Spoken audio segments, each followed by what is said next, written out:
नमस्कार, स्वागत है बिहार समाचार में। चलिए देखते हैं बिहार की ताजा और बड़ी खबरों को।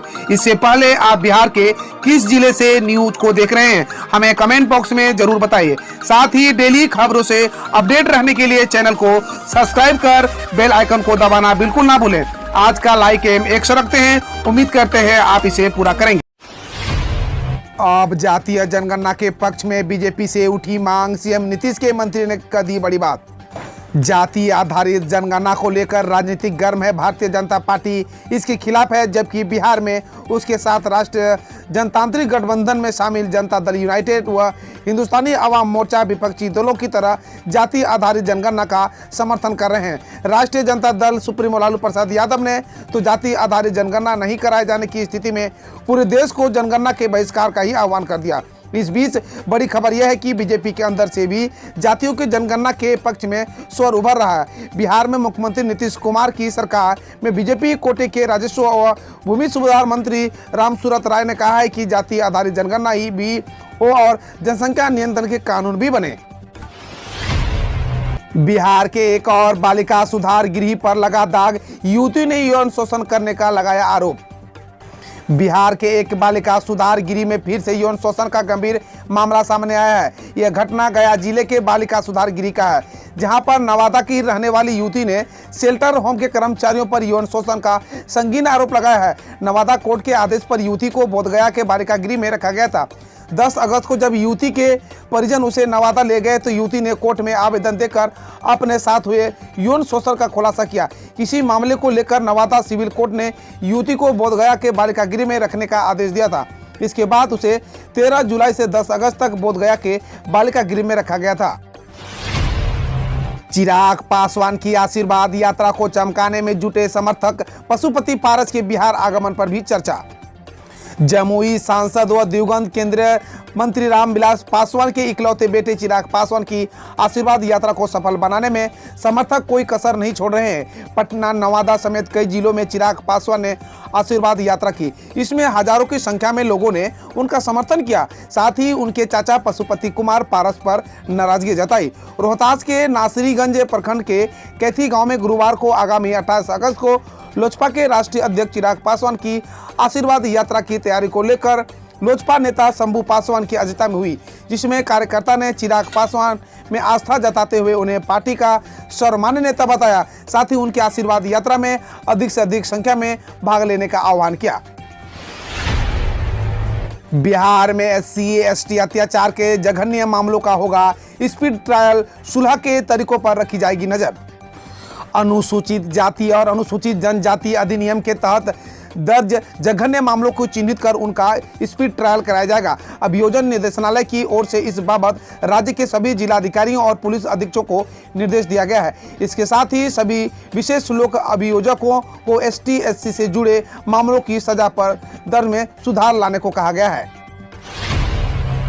बिहार में अब फोन से घर बैठे ले सकते हैं बिजली कनेक्शन, बस करना होगा एक काम। बिहार में अब कहीं भी आसानी से घर बैठे ही फोन के से बिजली कनेक्शन ले सकते हैं। ऊर्जा विभाग ने इस बारे में जानकारी दी है। विभाग ने बताया कि उत्तर बिहार पावर डिस्ट्रीब्यूशन और दक्षिण बिहार पावर डिस्ट्रीब्यूशन के तहत आने वाले सभी उपभोक्ता अब मोबाइल से ही बिजली कनेक्शन की सुविधा प्राप्त कर सकते हैं। ऊर्जा विभाग ने बताया कि इसके लिए सुविधा नामक ऐप लॉन्च किया गया है। इस ऐप से कनेक्शन लेने के साथ ही लोग अपना बिजली बिल आसानी से भर सकते हैं। बता दें कि बिहार में पहले बिजली कनेक्शन के लिए अंचल और अनुमंडल बिजली कार्यालय जाना होता था।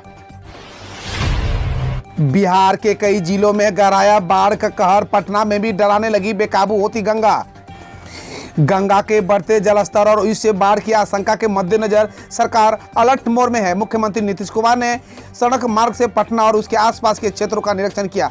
उन्होंने पटना के दीघा से मोकामा तक, राघवपुर, बख्तियारपुर, पंडारक, बाढ़ से सटे दियारा इलाकों में, मोकामा के टाल क्षेत्रों में, समस्तीपुर के ओहिदुनगर, बेगूसराय के बछवाड़ा एवं अन्य प्रभावित क्षेत्रों का हवाई सर्वेक्षण भी किया। इसके साथ देर रात 12 जिलों की जिलाधिकारियों के साथ बाढ़ के हालात की समीक्षा की। पटना के सोन और गंगा के दियारा में 14 क्षेत्र बाढ़ प्रभावित घोषित कर दिए गए हैं। पटना के कई घाटों पर बेकाबू दिख रही गंगा साल 2016 की उफान का रिकॉर्ड तोड़ने जा रही है। स्थिति नहीं संभली तो पटना शहर में बाढ़ की आशंका है। गंडक, कोसी, घाघरा व सोन नदियों के उफान के कारण हालात के लगातार गंभीर होने की आशंका है। इन नदियों का पानी भी अंततः गंगा के जलस्तर को बढ़ाएगा। उधर बाढ़ प्रभावित उत्तर बिहार में भी नदियों में चढ़ाव जारी है। बिहार पंचायत चुनाव में जानिए किस पद पर कितने प्रत्याशी आजमाएंगे भाग्य, मुखिया और सरपंच के लिए क्या है नियम। बिहार पंचायत चुनाव को लेकर जहां प्रशासनिक कवायद तेज हो गई है, वहीं विभिन्न पदों के प्रत्याशी रणनीति बनाने में जुट गए हैं। प्रखंड के सबसे अधिक मतदाता वाले पंचायतों में गढ़पुरा का स्थान प्रथम है। यहाँ के 9,690 मतदाता आगामी पंचायत चुनाव में जिला परिषद सदस्य समेत 39 पदों पर खड़े होने वाले प्रत्याशियों के भाग्य का फैसला करेंगे। यह पंचायत कुल 17 वार्डों में विभक्त है। इस पंचायत का सबसे बड़ा वार्ड 17 है। इस वार्ड में एक सहायक मतदान केंद्र भी बनाए गए हैं। सबसे अधिक 991 वोटर इसी वार्ड में है। मुखिया और सरपंच पद के लिए इस वार्ड के मतदाताओं की भूमिका सबसे अधिक महत्वपूर्ण होती है। 10 साल की बच्ची से मिले पीएम मोदी, अनीसा ने मिलने के लिए किया था मेल। 10 साल की बच्ची ने पीएम नरेंद्र मोदी को मुलाकात के लिए मेल किया और उसके बाद पीएम ने उस बच्ची से मुलाकात की। महाराष्ट्र के नेता राधाकृष्ण विखे पाटिल की पोती अनीसा ने जिद की थी, पर उसके पिता सुजल पाटिल उसे टालते रहे। एक दिन अनीसा ने पिता के ईमेल से सीधे प्रधानमंत्री को मिलने के लिए संदेश भेजा। इसके बाद पीएम ने उन्हें मिलने के लिए बुलाया। उनकी मुलाकात की तस्वीर सोशल मीडिया पर वायरल हो रही है। 16 अगस्त को खुलेगा जगन्नाथ मंदिर, पहले मिलेगा दर्शन का मौका। कोरोना के कारण बंद जगन्नाथ मंदिर एक बार फिर खुलने जा रहा है। पहला चरण कल यानी गुरुवार को खुल गया। सिर्फ मंदिर के सेवक परिवारों को भगवान के दर्शन की अनुमति होगी। वहीं 16 अगस्त से मंदिर को धीरे धीरे श्रद्धालुओं के लिए खोला जाएगा। वहीं 23 अगस्त से इसे सभी श्रद्धालुओं के लिए खोल दिया जाएगा। दर्शन का समय सभी दिन सुबह 7 बजे से शाम 7 बजे तक होगा। इसरो का मिशन फेल, केंद्रीय मंत्री बोले नहीं किया जा सकता रीशेड्यूल। इसरो का GSLV rocket earth observation satellite EOS-3 को कक्षा में स्थापित करने का मिशन अंतिम क्षण में फेल हो गया। केंद्रीय मंत्री जितेंद्र सिंह ने कहा कि मिशन को रीशेड्यूल नहीं किया जा सकता है। पीएमओ में राज्य मंत्री और अंतरिक्ष विभाग के प्रभारी सिंह ने भी कहा कि उन्होंने मिशन के संबंध में इसरो प्रमुख शिवन से भी बातचीत की। उन्होंने कहा कि प्रक्षेपण के पहले 2 चरण ठीक रहे, बाद में दिक्कत हो गई।